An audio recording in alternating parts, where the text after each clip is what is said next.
Peter, these are both original stories I've never told anyone, including some of my friends.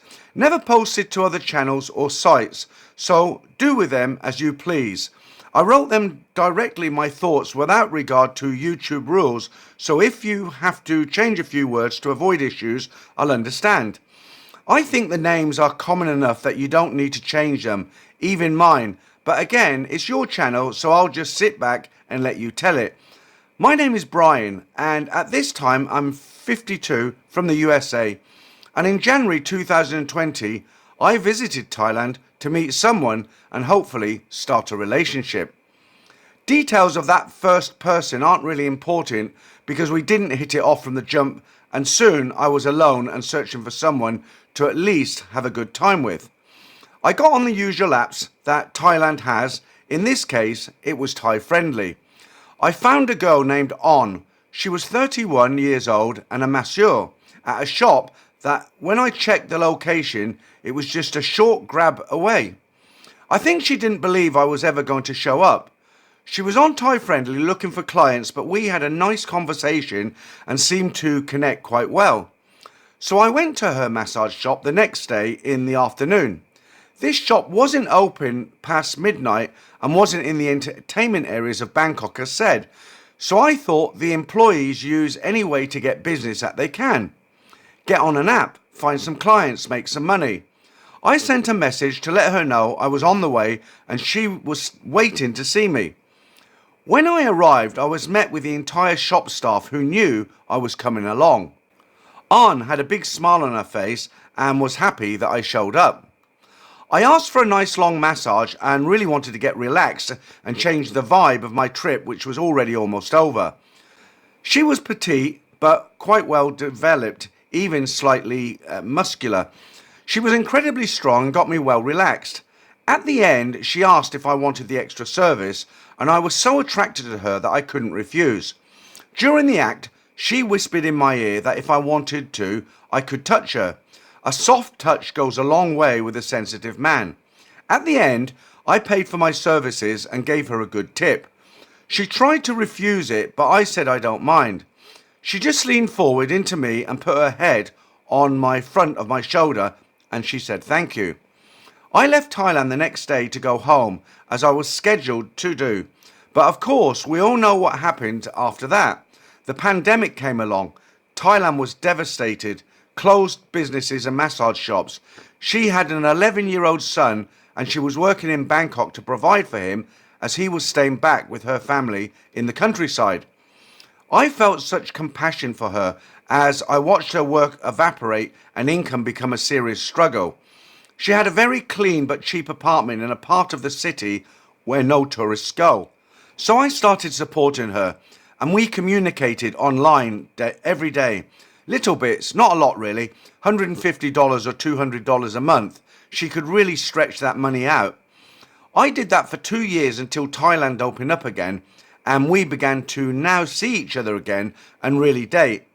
This time I got everything, kisses, hugs, aerobics and a real girlfriend. She seemed the very loyal sort and never seemed to consider other men despite where she worked. I always told her I don't mind that she gives the extra service as long as it's only the usual and no aerobics. She was so straightforward that I believed her. We took trips together after that to Dubai and Vietnam, but something soured our relationship towards near the end and we had arguments about little things. Eventually we ended, but I'll always remember her, and when we did break up, she said she'd never forget me for what I did for her during those hard years. I still chat with her and check up on her these days as a friend, and I'm happy that she's doing well. So, I don't know, I might be a little bit old-fashioned, but if I met a girl and she was working in a massage, bearing in mind what a lot of them do with the extra services, I don't think I would say to my girlfriend, well, I'm happy for you to continue doing what you're doing there with other guys as long as it's not full aerobics. I think in that case, I would either break it off, or I would ask her to stop working in the massage parlour and try to support her. That's just me. Right. So this guy sent in 2 stories. This is the second of his story. In May 2023, COVID was a distant memory now for most of Thailand, and it was time to strike out on an adventure to see if I could live in Thailand. I was 55 at the time and thinking about living and retiring overseas because I could do it much sooner if I lived in a less expensive country. So I booked a trip for a whole month and rented an Airbnb on Jomtien beach for the entire time to see if I could settle into a life that I'd be comfortable with there in Thailand. There are so many things to consider when making a big move like this, including hobbies and friends. I had planned to meet and travel a little bit with someone for the first week to enjoy some female company, but after she left, I had planned to rough it, just be with myself, cooking, cleaning, living daily life to see how it would go. When the trip was done, I was pleasantly surprised that only a couple of things bothered me. Shopping for real groceries was far and it was sweltering in May. Even the beach that I was living right in front of was nothing but sand and no people at 2 p.m. on those days. I sort of learnt to live like the Mexicans, busy morning and evening and take a siesta in the afternoon. I had planned a stay on the final night before going home near the airport, but I wasn't happy with spending the last night alone. So I got on the Thai dating sites and saw this incredibly beautiful woman named Nui with a bikini ready body. I thought, this is dumb. She'll never talk to me or be seriously interested, but I took my shot with absolutely nothing to lose. As we talked more, I realised that her English was very good and the conversation flowed. So I asked her about meeting and suddenly received back her menu of prices. I always knew a lot of women on these sites were working girls, but at this point, for a little money, I wasn't really wanting to be alone. She was 38 years old, which I could hardly believe. No kids, and I decided to spend the whole final night with her before catching my flight. After meeting, we went straight to the hotel bar to have a beer and eat some food. She was so happy and warm, speaking great English. We went back to the room and had some of the best aerobics of my life. But I started to think, she's 38, how much longer does she want to do this kind of work? So I started to ask her questions about it, and I started to try to make her think with different ideas. I mentioned retiring and being with me, and what she might like. I was leaving the next day, and so nothing bad could really come of this. By the end, she did say she doesn't like doing it, and that she feels it's a job just like anyone else. I just couldn't wrap my head around this. If there's aerobics, there must certainly be pleasure and feelings, I thought. But she said no, it's work. We exchanged line and kept talking after I left Thailand. A few months later, I had another opportunity to go back. I told her I would pay her usual rates, but I wanted all of her time, and she gladly accepted. When I returned, we had the best time, going out, staying in, aerobics and deep conversations too.